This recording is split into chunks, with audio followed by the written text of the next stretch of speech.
ভাই মোবাইলে না একদম নেট চলছে না, অনেক আর্জেন্ট আছে, তাড়াতাড়ি বল কি করবো, কি করতে পারি? আরে চিল্লাচ্ছিস কেন? মোবাইলে সেটিং আছে দেখ। হ্যাঁ হ্যাঁ আছে আছে আছে। হ্যাঁ ওইটাতে ক্লিক কর। হ্যাঁ ক্লিক করে দিয়েছি। কি হলো এবার? কেন সেটিং জুম হয়ে গেল? কি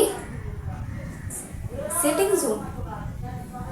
আরে ফটোর সেটিং জুমের কথা বলিনি আমি, তোর মোবাইলে যেটা আছে না, সেটা যে আইকন আছে সেটিংয়ে, সেটাতে গিয়ে ক্লিক কর, তাড়াতাড়ি কর।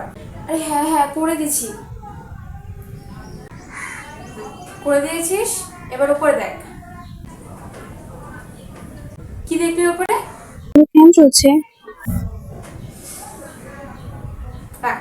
না না, তুই ফোনটা রাখ, কোনো কথা শুনো, তুই ফোনটা রাখ, ফোনটা রাখ তুই। আচ্ছা তোমরাই বলো তো সেটিংটা আমি কি করে ঠিক করবো?